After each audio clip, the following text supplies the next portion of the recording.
Very late evening, y'all. Chief Prepper here. I just did some math on my calculator.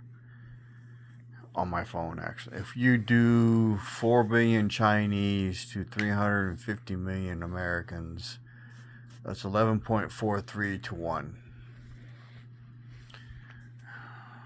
If our enemies are smart and they take the grid down, which is the easiest way to kill most of us, the numbers say it's 90%. So 90% of 350 million is 315 million, so that leaves 35 million behind. When you do 35 million into 4 billion, assuming we don't get off a retaliatory strike, it's 114 to 1 for Chinese to Americans. We have two things going for us, the Pacific and the Atlantic Ocean. Most of the rest of the world, with the exception of Great Britain, Spain, France, basically the European countries who tried to colonize America and carve out pieces of it and take it for their own. China doesn't know.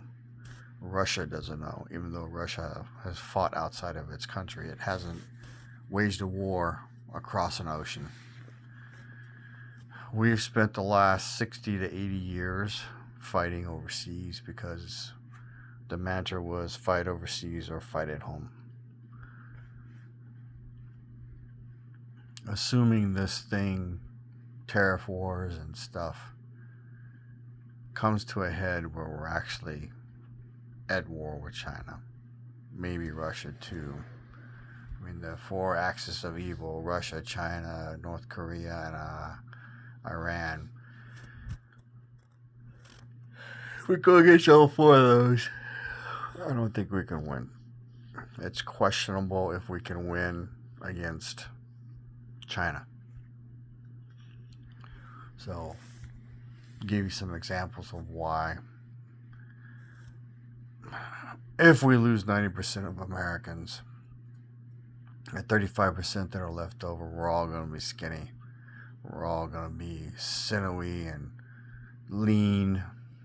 Anybody who survives will be hardened. All right. But as humans, we tend to gravitate to what's easier. So if people show up and they have food and they have this and they have that, and they'll give it to you in exchange for something else, and you figure out what something else is, then, but you don't have to work from sun up to sundown, growing crops, tending whatever livestock you have, fighting off any marauders that are left, possibly fighting off foreign military. What are you going to choose? You know, people will give up. People will sell their sons and daughters. I mean, people who listen to my channel, I encourage you to go over and look at some of Billy's videos. He's talked about how bad life was in Cuba under communist rule, but it's under any kind of rule where you don't have freedom of choice, where you can't choose to go work, make money, and buy what you want. So having said all that, you need to research weapons right fucking now. And you need to build them if you don't have them. As in, having guns is going to be very important until you run out of bullets. And then you're going to need other stuff. Bow and arrows, alright? Have plenty of arrows. Again, you're going to run out. But you're going to need a bonker and a fucking axe and a knife and maybe a spear. Alright? Because the goal in fighting, we ain't gonna be fighting with fists and just figuring out who the bigger dude is. It's most of the fights, as I've mentioned in the past, every encounter you have, post shit hits the fan. When I say shit hits the fan, no rule of law, nobody's coming to save you. You come across somebody, it may be a fight to the death every time. All right. So you need to understand human nature, animal nature. 2 dogs, 1 bone, only 1 dog gets the bone. You need to understand. If you don't understand what that means, drop me a note. And basically it means only 1 person eats. Anybody left over gets scraps. We have people in America right now who hate us or hate patriots.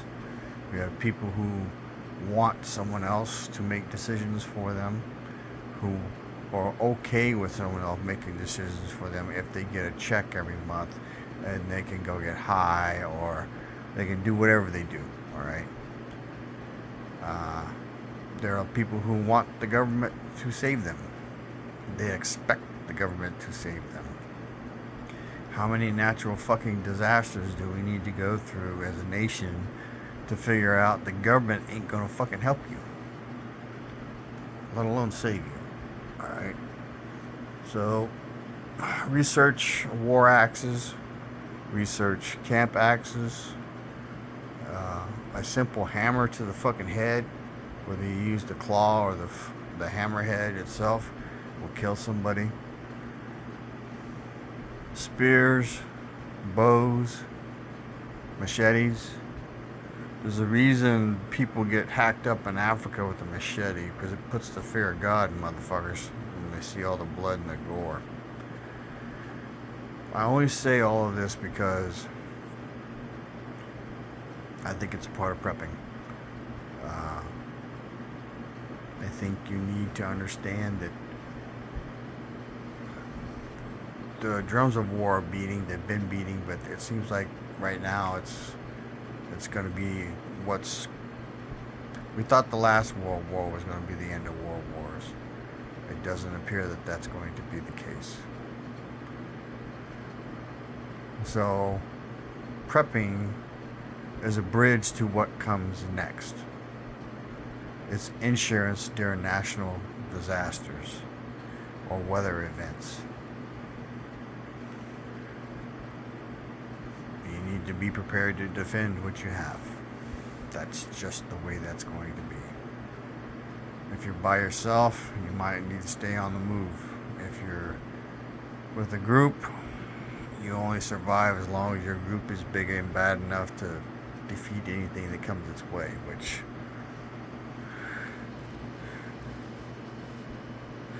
may or may not be enough every time. Without antibiotics and modern medicine, little cuts and infections will kill people. Dysentery will kill people. Prepper Nurse 1 is a big one on dysentery. He talks about that, or he used to talk about it all the time. Your ability to stay clean and clean any wounds or injuries will determine your ability to avoid infection, which will in turn determine your ability to survive. Your ability to procure food. You know, there are people in the city who are adverse to killing an animal, skinning it, gutting it, putting that motherfucker on a stick and roasting it over the fire. Now, you do need to research which animals you can do that with, because there are some animals that if you eat it and you haven't processed it properly, it will make you sick. Alright?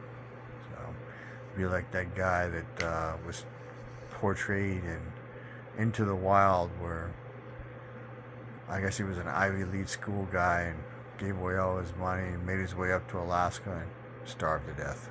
Got poisoned because he picked the wrong plant to eat, because they look the same. So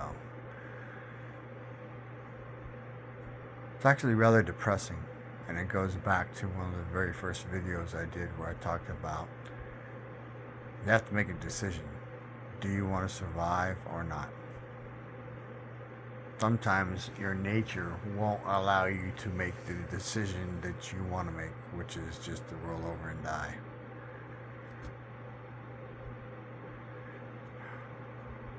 If you can find someone or a place that makes trailers, they have access to 1/4-inch plate steel, get them to make you some spearheads and research how to mount that to a stick.